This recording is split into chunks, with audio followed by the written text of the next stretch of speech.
Welcome to The Explainer. Today, we're diving into a fascinating high-stakes topic, the cost of survival, pitting crypto directly against traditional stocks. For years now, these two camps have just been at each other's throats. On one side, you've got the loud, enthusiastic crypto investors boldly claiming that traditional stocks are totally dead, just a relic of the past. And then on the other side, you have steadfast stock investors writing off the entire crypto market as pure, unadulterated gambling. So to finally settle the debate, a brilliant 5-year experiment was run. We are looking at two portfolios, head-to-head, $10,000 in crypto versus $10,000 in stocks. Now, over the course of this 5-year timeline, one of these portfolios got absolutely destroyed. The numbers literally do not lie. But, and I really want you to lean in here for a second, the final dollar amount sitting in the winning account, that's actually not the true lesson. The ultimate takeaway from our sources goes so much deeper than just the money. It's really about what it actually takes to survive the journey. Okay, so to really understand the outcome, we first have to trust the process, right? Let's lay out the ground rules for this financial matchup. They were incredibly strict and completely impartial. There is absolutely no cherry picking here to favor one narrative over the other. Both portfolios started with the exact same $10,000 amount. Both were tracked over the exact same 5-year time period, from January of 2020 straight through to 2025. One chunk of change went straight into crypto. The other went into painfully boring index funds. It's a pure, scientific, side-by-side comparison. But while the starting dollar amounts were identical, the day-to-day experience, well, it was radically different. On one side, we have the crypto journey. It's exciting. It's totally dopamine-fueled. Every single week feels like you're strapped to a literal rocket and you might just become rich overnight. Then, on the other hand, the index fund journey is just snooze fest. I mean, there are no wild portfolio screenshots to post online, no Lamborghinis, no secret 100x meme coins. You might as well just be asleep. And what's really interesting about this comparison is the assumption we naturally make.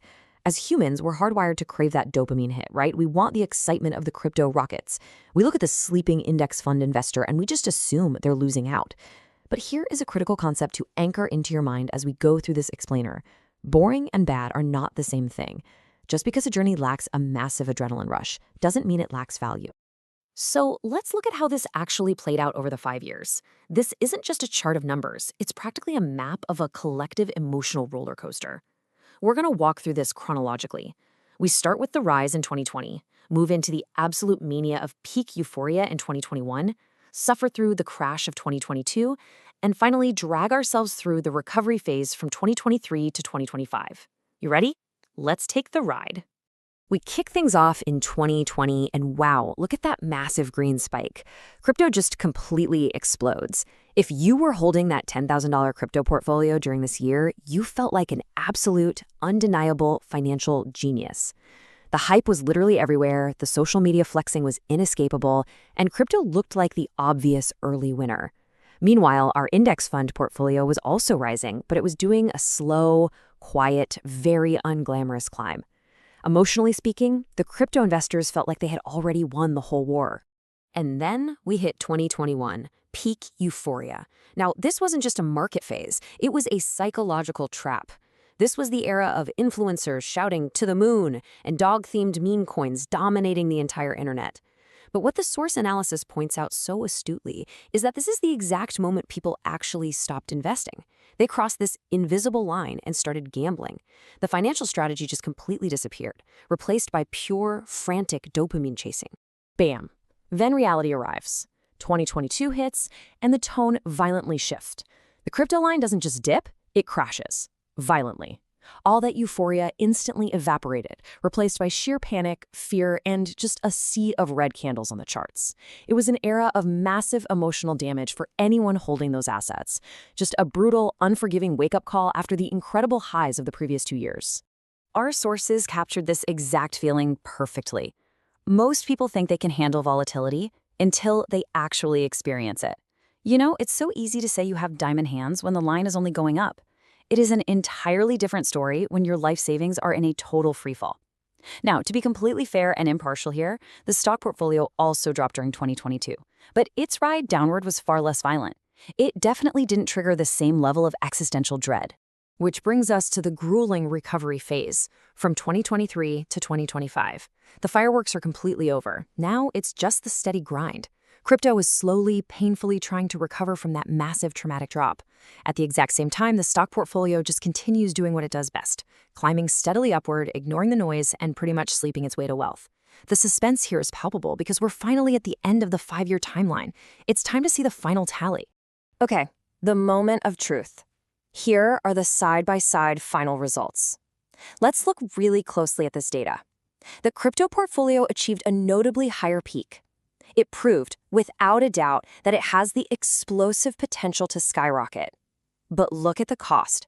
Brutal, gut-wrenching volatility. On the flip side, the stock portfolio had a lower peak, but offered a much steadier, vastly more predictable climb. One was a wild hurricane. The other was a slow-moving glacier. And this brings us to the ultimate twist of our explainer today. The part that nobody in the traditional finance space, or the crypto space for that matter, really likes to talk about. The entire experiment reframes what winning actually means. The best investment isn't simply the one with the highest possible mathematical return on a spreadsheet. Actually, scratch that. It's not about the spreadsheet at all. The best investment is the one you can survive emotionally. Maximizing your potential returns means absolutely zero if you don't have the mental resilience to hold on through those terrifying dips. It really just comes down to this. A portfolio means absolutely nothing if fear makes you sell it. That is such a profound behavioral lesson. We spend so much time analyzing charts and reading dense technical white papers, but most financial losses do not come from buying inherently bad assets. They come from human panic. They come from regular people hitting the sell button at the absolute worst possible moment because the emotional pain of the drop just became too much to bear. Which leaves us with this really powerful realization, the psychological price tag of excitement. The truth our sources reveal is that both of these assets have the power to make you wealthy. They really do. But the dopamine-fueled excitement of the crypto market carries a massive hidden cost.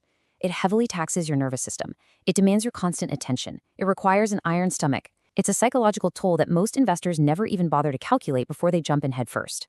Which cements the core lesson of this entire 5-year saga. The market doesn't reward excitement. It rewards survival. Whether you are holding digital coins on a hardware ledger or shares in a boring index fund, the market absolutely does not care if you are bored or thrilled. It only rewards the people who are still standing at the very end of the timeline. Emotional endurance is the ultimate deciding factor. So I leave you with this lingering, provocative question to reflect on. Which team are you?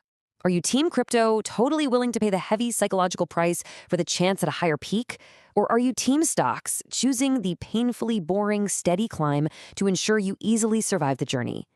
Think about your own mental resilience. Thank you so much for joining me on this journey today. If you loved breaking down the psychology behind the data, make sure you subscribe so you don't miss our next deep dive explainer. Keep learning, stay focused, and I'll catch you next time.